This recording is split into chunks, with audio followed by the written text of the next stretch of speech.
Yeah, his skill set is unparalleled. If you go and watch, other fullbacks in this league, not to dog them or anything, but he's really the best, fullback that's ever played this game. Just because he's so versatile, he can make key blocks. He can catch. He could actually run the ball too. He was doing that in Baltimore. Even when I was with him in Baltimore, he was doing those things, and it just carried over into a offense like what we have. So, like I said, that guy is just he can't be touched, and he does a great job, and I really appreciate him for that. Thank you. Much has been made, obviously, about your emergence here after you were journey. hmm Is there something about this system that's particularly beneficial to you, or were you just waiting for a chance to get out there? Honestly, it's not so much the system; it's more so coaching. And I got a great coach, who's believed in me since day one.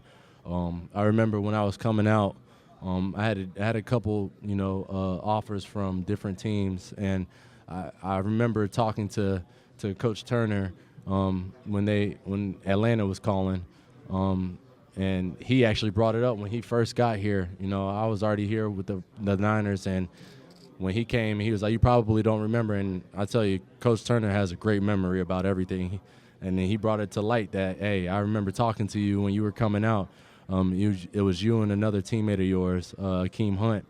And yeah, it was one of those things where for me, I didn't really have coaching um, throughout my career. Even at Purdue, I didn't really have necessary running back coach to teach me the game of ball. I was just going out there with just straight raw talent, and yeah, it like I said, it was one of those things where Coach Turner came on the scene for me, and he made me into a running back, just like he does all his guys. He's gonna take you in and teach you the game and teach you about life, and that's what he's done an unbelievable job with.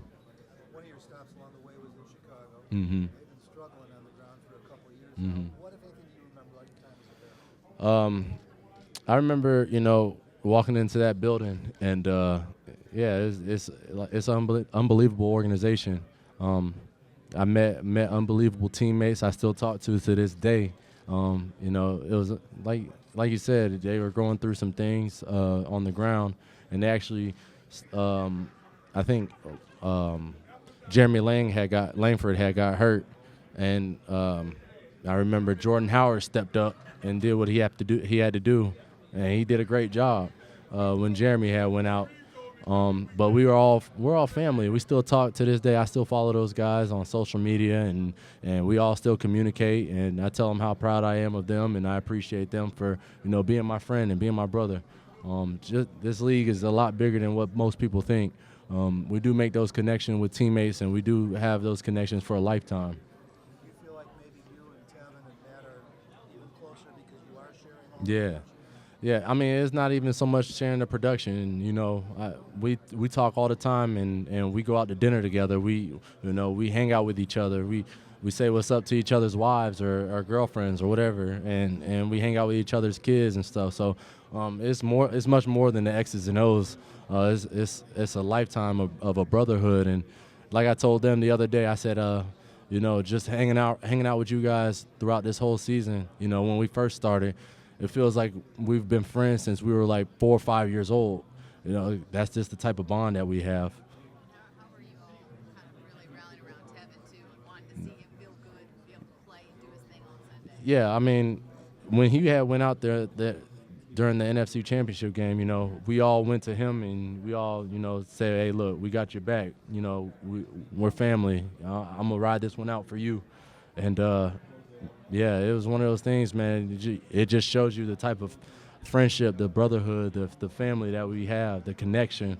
Um, Tevin was Tevin was bummed that he missed that game, but we know that we couldn't have done it without him, and we're gonna continue to do things with or without him. And that's what he appreciates the most is that we have his back no matter what, through the darkest times or even through the greatest times. What do you attribute your own ability to be able to keep going and fight through so many, rejections and to get to this point? Yeah. What was it about yourself inside that allowed you to be here in the Super Bowl? And are you still pinching yourself that you've made it? Oh yeah, I'm definitely pinching myself. Actually, I pinched myself at practice today when we first took that first rep and walked through. Um, Yeah, it's one of those things, man. And me, I guess I'm built different.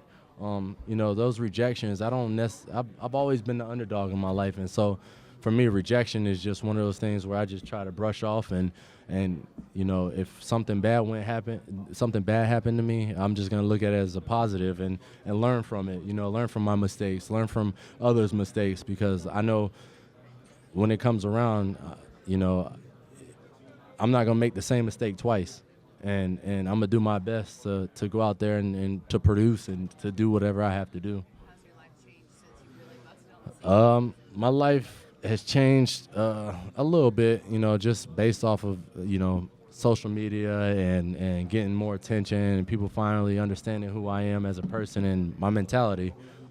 People are trying to you know, get into my mentality and see, you know, how I improve from the things that I went through in my life.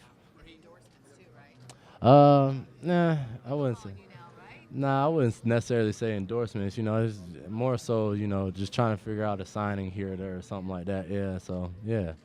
Raheem, Defo said you had the best celebration on the team. Can you talk about, for those that don't know your celebration and what you think of that? Yeah, so my celebration, first off, I can't believe Defo said that. That's pretty cool because I think his celebration is unbelievable. You know, when he goes and sacks a quarterback, I think that's the best celebration. Sweeping the broom, like sweeping the stage up. But yeah, my surfing, man, is just, I just get down on the board and, you know, paddle out and just hop on the board, I guess. That's basically that goes into it. I don't necessarily think of it as much. I also noticed that you get the ball at the offensive line after you score one. Yeah. Because I feel like, you know, the O-linemen, they don't get enough appreciation for the things they've done. They go out there and they do the grimiest of grimiest jobs, you know, setting up blocks or even protecting the quarterback. And so my job, I felt like I had to do due diligence by them and give them that moment, you know, because we drove the ball for 70 yards and, you know, they had to do double teams on a 3-tech and on the nose and yeah, I appreciate all that stuff because it's hard work, and I could just let them celebrate, give them the moment. You know, if they want to spike the ball, you know, all the guys want to spike the ball. That's just that they love it. But yeah, it's just an appreciation, man. I really appreciate them for the things that they do, and I gave Joe the ball, man, and he just went crazy. He against Seattle, he looked at it and he was like, "Oh yeah, you know what time it is," and yeah, he just, like I said, they appreciate it and they live in that moment, man, and I'm happy that I'm able to do something like that for them.